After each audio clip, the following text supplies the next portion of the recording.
Kubali makosa yako na uache ukaidi. Kubali kile ulichokosea na usiwe mkaidi. Unapokuwa umekosea mahali popote, yawe mazingira ya kanisani, yawe mazingira ya nyumbani, au yawe mazingira ya kazini. Unapokosea usitafute sababu za kukwepa kile ambacho umekosea, bali kubali ya kwamba umekosea na uombe msamaha juu ya kile ulichokosea. Lakini usifanye ukaidi wa kukataa ya kwamba hujakosea kwa kutengeneza mazingira ambayo yatakufanya uondokane na lile kosa. Ikiwa unafahamu ya kwamba nimefanya ni kosa, inaweza kawa ni kwenye mazingira ambayo labda hata ni kwa mtoto wako. Umemkosea mtoto wako, unatengeneza mazingira fulani ya kwamba ionekane ya kwamba hujakosea, kwa sababu labda wewe ni mzazi, ni mtu mzima, unajitengenezea mazingira fulani ambayo yanakuonyesha ya kwamba wewe hujakosea. Lakini unapokosea unapaswa kulikubali kosa lako na ukaomba msamaha ili upate kuwa salama. Lakini unapokuwa mkaidi katika lile kosa ambalo umelikosea, nenda sawasawa na vile ambavyo inatakiwa uombe msamaha na uombe toba aidha mbele za Mungu na mbele za mtu uliyemkosea, inakuwa inakuondolea utukufu mbele za Mungu. Lakini unaponyenyekea na kuomba msamaha, ukaidi ukaondokana na lile swala ambalo wewe umelitenda, unakuwa unampendeza Mungu. Na ndio maana kuna maandiko baadhi ambayo yanasisitiza kwa habari ya msamaha, yanasisitiza kwa habari ya toba, ya kwamba tuombe rehema mbele za Mungu. Mahali pengine anasema imewapasa kuifikiria toba. Toba imebeba mambo matatu. Moja ni kukubali ya kwamba umekosea na kujutia. Yaani unakubali ya kwamba umekosea, pia unajutia kile ulichokosea. Ndipo ambapo toba jambo la kwanza inamaanisha. Alafu jambo la pili ambalo linamaanisha toba ni kwamba unaomba huruma kwa yule ambaye umemkosea, ya kwamba akuhurumie na akurehemie, aachane na kile ulichokitenda, aone ya kwamba haujatenda, yani akusamehe. Maana msamaha ni ondoleo la dhambi, msamaha ni ondoleo la makosa. Alafu jambo la tatu ni kwamba unakiri ya kwamba hautarudia kile ulichokosea. Lakini pia pale ambapo unakaidi, umekosea alafu unakaidi, hauonyeshi ya kwamba umekosea, unamaanisha ya kwamba swala hili sio kosa na kwa wakati mwingine nitalitenda na sijajutia, na ndio maana ninatengeneza mazingira ya kuepukana ya kwamba nimefanya makosa. Sasa tutaenda kuangalia katika Biblia, tutaangalia Timotheo, tutaangalia katika Mwanzo sura ya 3 mstari wa 11 mpaka ule wa 13. Mwanzo sura ya 3 mstari wa 11 mpaka ule wa 3, ambapo Biblia inasema katika ile Mwanzo sura ya 3 mstari wa 11, anasema akasema, ni nani aliyekuambia ya kuwa uuchi? Je, umekula wewe matunda ya mti niliyokuagiza usiale?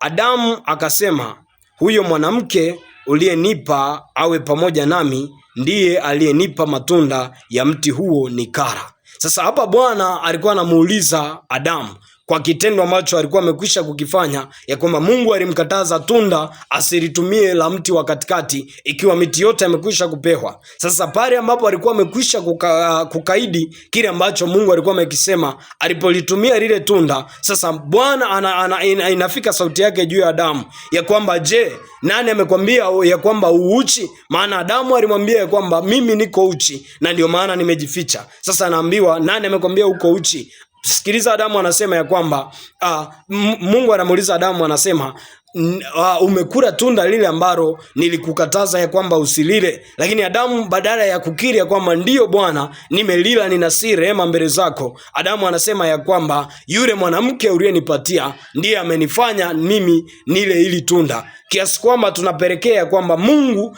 akatengeneza adhabu, ikapelekea Mungu akatengeneza adhabu juu ya Adamu na juu ya Eva. Na Eva pia alipokwisha kuulizwa juu ya lile jambo, Eva pia akalitupa upande wa pili, akalitupa kwa nyoka, badala ya kusii rehema na kukubali juu ya kosa lile alilolifanya. Kwa hiyo Mungu anapendezwa na moyo wa toba, na adhabu zingine zinakuja kwetu, na mambo mengine yanakuja kwetu kwa sababu kuna watu tuliwakosea na tukakataa makosa ya kwamba hatujakosea, na baadaye ikaonekana ya kwamba sisi ni wakaidi mbele zao na mbele za Mungu, kiasi kwamba tukapelekea adhabu juu ya maisha yetu. Lakini ukisoma mahali pengine tunaona ya kwamba Biblia inasema anasema afichaye dhambi zake atahukumiwa, bali yeye aziungamaye atapata rehema. Kwa hiyo unapoficha dhambi zako, haukubali makosa yako, unakatazwa uzinzi, wewe unaficha uzinzi na unajionyesha kwamba ufanye uzinzi, unakatazwa usivae suruali wewe mwanamke, na unakaidi ya kwamba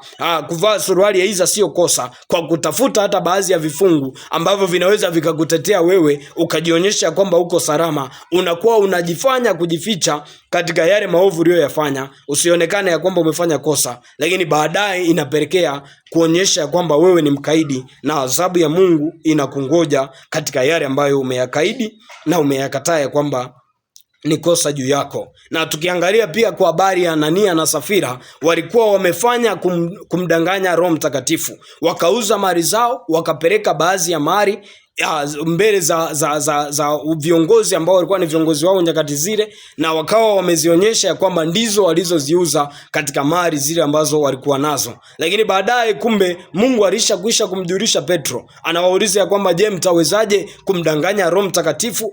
Anasema ya kwamba ni kweli mali hizi ndizo tulivyoziuza, na tazama ya kwamba adhabu ya Mungu ilishuka juu ya Anania, na Anania akafa pale pale. Na baadaye akaja mke wake, akaulizwa, akakaidi vile vile, badala ya kukubali lile kosa akakataa, naye pia akaambiwa ya kwamba tazama, walioenda kumzika mmeo wako mlangoni, wako tayari kukuchukua wewe wakakuzike pamoja naye. Kwa hiyo tukitazama ya kwamba maandiko yanatuonya, yanatukanya zidi ya kuficha uovu wetu, zidi ya kukataa makosa yetu na kuibua ukaidi ndani yetu, na ndicho kinapelekea watu wengi wamekuwa watenda maovu na wako kanisani. Watu wengi wanamkosea Mungu na wapo makanisani. Kwa sababu gani? Wanakaidi kile ambacho wanaambiwa jambo hili ni dhambi na ni makosa, wanayatenda, lakini pia wanakataa ya kwamba wameyatenda. Kwa hiyo uovu umekuwa ukijificha mahali fulani, na ndio maana imeonekana mpaka sasa watu wengi wanaona kama kanisani ndio sehemu ya kuficha maovu, ya kwamba mtu anajionyesha kwamba ni mtakatifu, lakini